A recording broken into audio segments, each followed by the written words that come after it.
Oh, whoa, this is weird. I actually hope this is the right camera angle because I cannot see a single thing.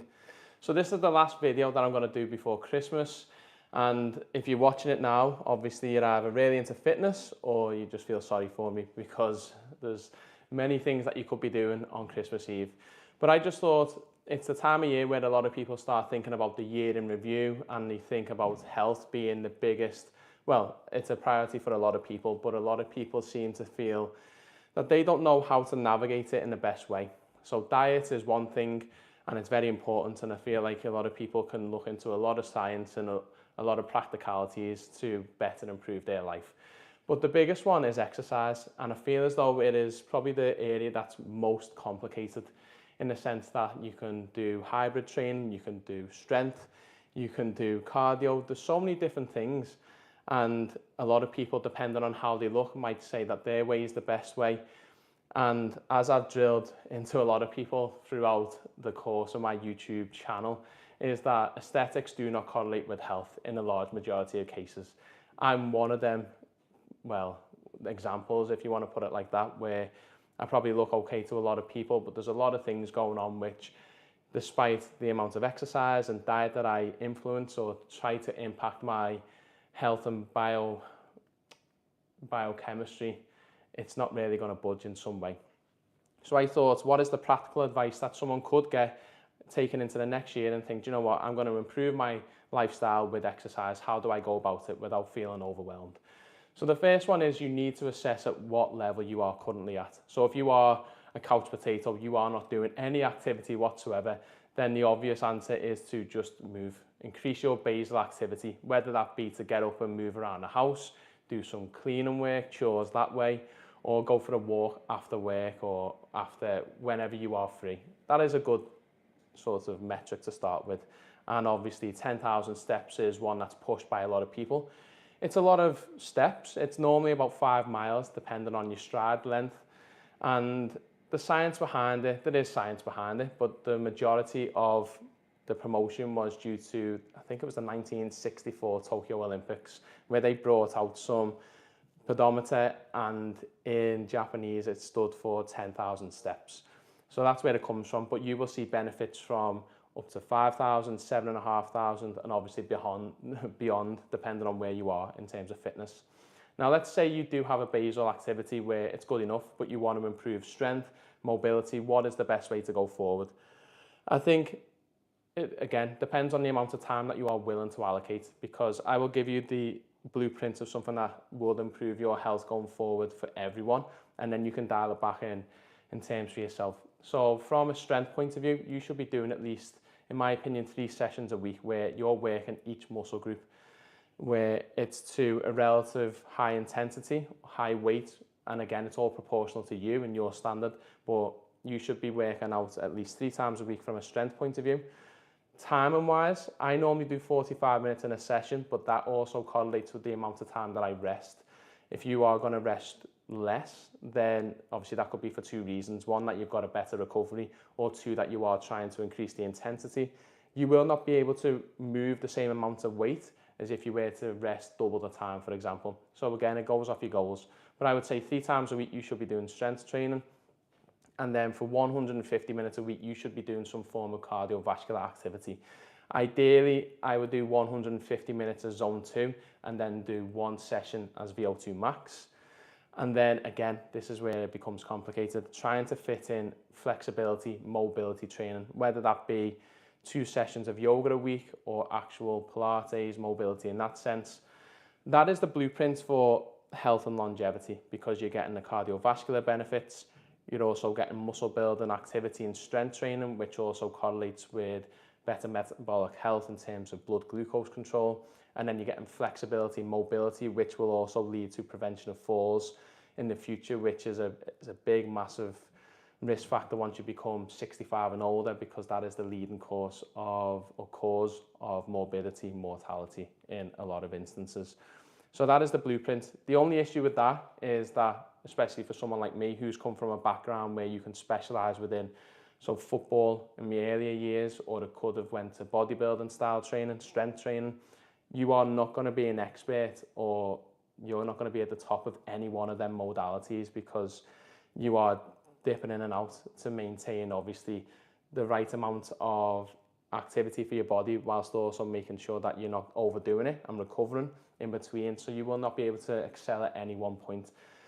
But that then goes into what you want from your goals again, because it might be completely different for you. So at the moment for me, I've just done zone 2 training. I probably do 120 to 150 minutes of zone 2 training a week. So that is where I'm on a bike, I'm making sure that I can hold a conversation, or if no one's there to speak to me, then I can nose breathe. But it's actively engaging within activity. And once I've done it, the recovery is pretty quick for me. I do a couple of stretches, and then like now, I feel like I've not exercised. But I probably dial more down the strength and weightlifting side of training. So apart from this week, which has been a bit mixed, I would normally try and lift 4 to 5 times a week. And then I fit the zone 2 on the same day as some of the weightlifting days, because I just like that style of training. And that is something that is not included in a lot of these management plans or exercise protocols, is you need to do something that you're going to stick to. If you've not done any exercise, or you are overdoing it, which is why I go against the likes of Hyrox for the mass population, is that a lot of people have either not been training at all, and then they go full blown into this activity, which is very intense. You run 8 kilometers, I think it is, with 8 stations of different intensities. And then you do it, 12 to 16 weeks as a camp to make sure that you can do the activity, perform at your best.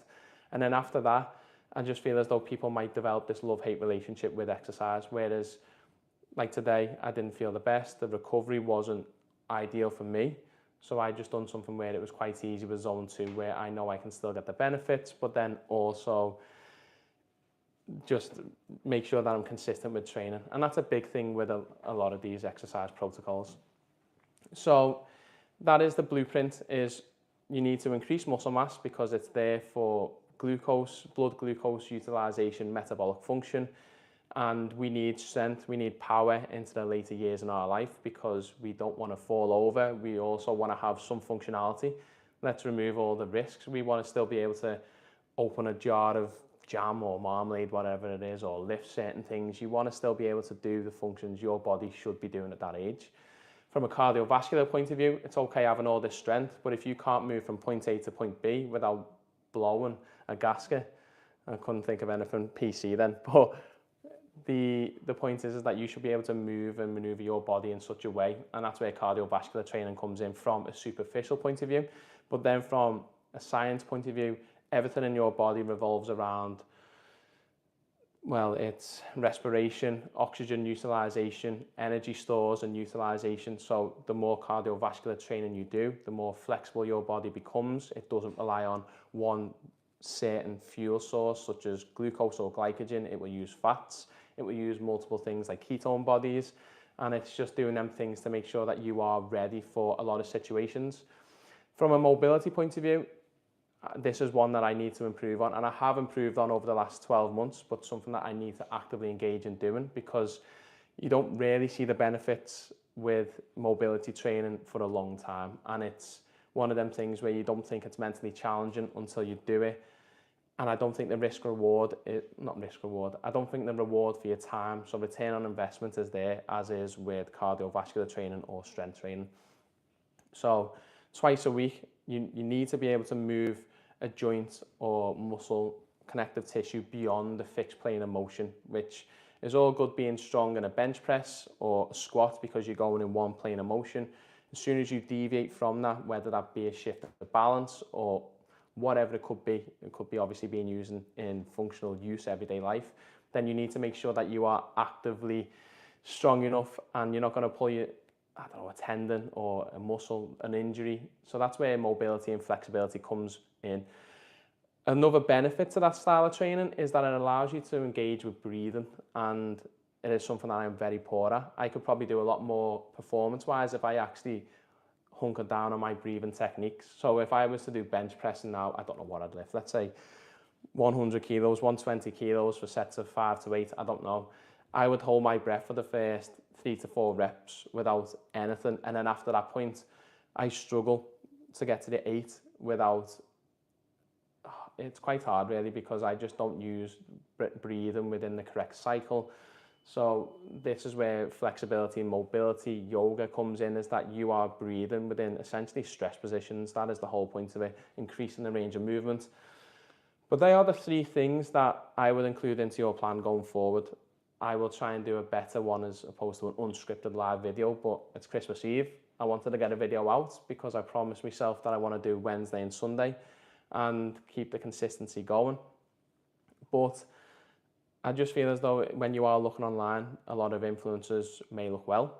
They can easily lead people down a route, coerce them into certain training plans, when training isn't actually that hard. It's just the fact that loads of people complicate it before they even start, when the biggest rule of thumb is to start it, navigate it once you're in it, and just turning up, doing stuff every day. I mean, you'll see a lot of people with these godly bodies, for example, where muscles upon muscles, lean, no fat.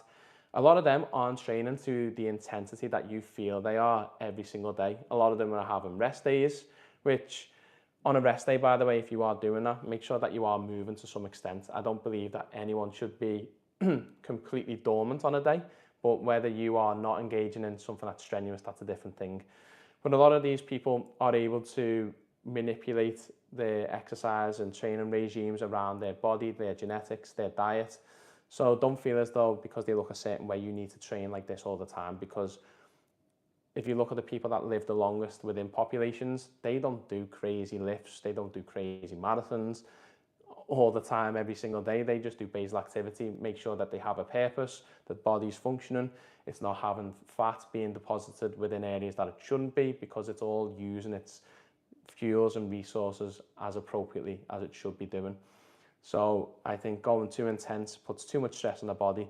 And I think within the next 10, 20 years, we will see a lot of, I think the health spectrum will deviate in terms of it will shift, that people who are exercising to high intensities for shorter durations of time may have poor complications, because the amount of stress that's putting within injuries and on the body itself could be consequential. Now, this is a live. I don't think anyone will be watching. I mean, there's a few things I've got to say first. So disclaimer, this is not medical advice. We haven't created this health professional-patient relationship. You should always seek that from your local medical practitioner. I will go and have a look to see if there's any questions. So if you bear with me. I don't think there will be. I don't think there is. No. There isn't. So obviously, if you're watching this in retrospect, thanks for watching. I will keep going Wednesday, Sunday until the end of the year, and then hopefully try and get a better plan going into the new year. So thanks for watching, and see you next time.